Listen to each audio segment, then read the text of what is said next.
Morning, everybody. Today is the first truly freezing morning.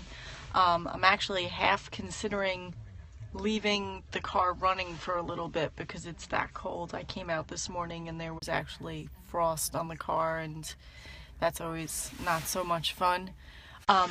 This week at school is Spirit Week. I love Spirit Week. I love the opportunity to participate with the kids and show my spirit, and I think they get a kick out of teachers who participate.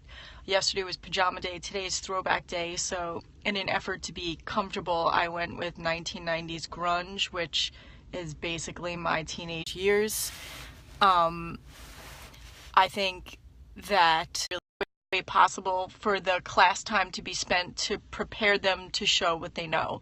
So since they're all writing a lit analysis paper about Gatsby, one really great way for them to really get into the text was for them to write a script and perform it on 2 chapters where they had to take the actual text, take the dialogue out of it, use the narrative, sometimes rearrange narrative as dialogue, sometimes take dialogue and turn it into flashback, however they would do it if they were directing this play, and then be able to talk about and lead a discussion about why they made the choices that they made and what they feel Fitzgerald was really trying to portray.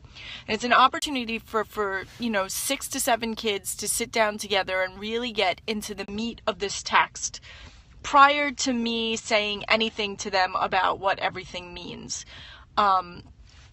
In the past, in my former life as an English teacher, I thought it was very important to do a lot of research and make sure kids knew what all the symbols were and to explicitly tell them these things, because these aren't things that you just guess.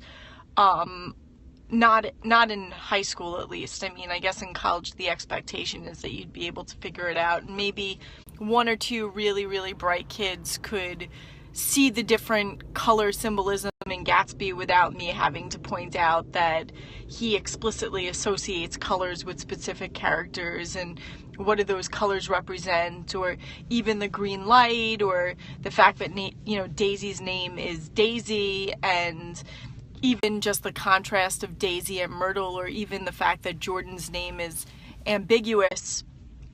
There's like a lot of stuff going on that you really can look into, but although I might find that interesting, that doesn't mean the kids find it interesting. And I think that it's really, really important that rather than control the conversation in a lit class, we give kids the opportunity to actually question the text themselves, so that if something came up that was troublesome to them, something that was interesting, something that resonated, that becomes the central focus of what's going on in the class discussion, rather than the teacher's ideas about what should be going on in that discussion.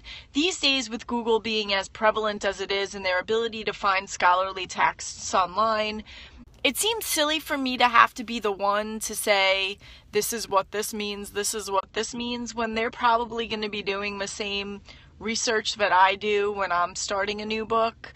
So I don't know. I think it's really more important for me to develop them as critical readers, encourage them not to use those texts and to really see what they see when they look at a text, so that when they go to college next year, they're able to do it without having to do an exhaustive amount of research to understand what they've read.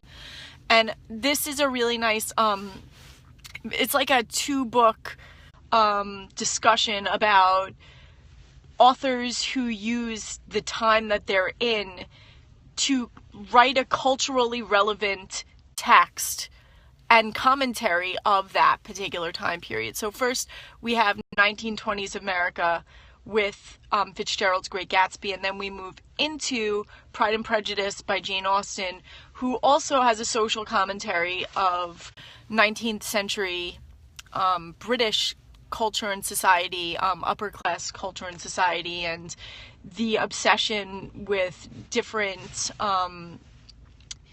beliefs and customs that even at the time Austen was kind of picking fun at, which when I was in high school I didn't really get and didn't really enjoy. I thought I didn't get the cheekiness of what Austen was actually trying to do, but she's so clever, and the more I've studied about her and the more times I've read Pride and Prejudice, the more appreciative I am of the characters she's created, particularly with really strong female protagonists in a time where strong females probably weren't as readily available for modeling as they may be in 21st century culture.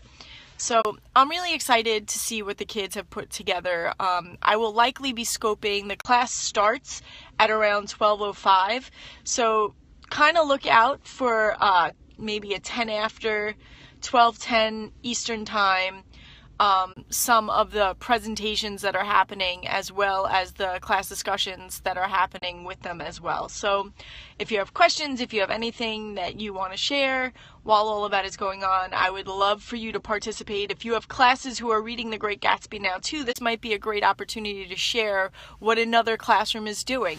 So I hope everybody has a super great day. I'm going to put my gloves back on now because it is freaking cold out. Have a happy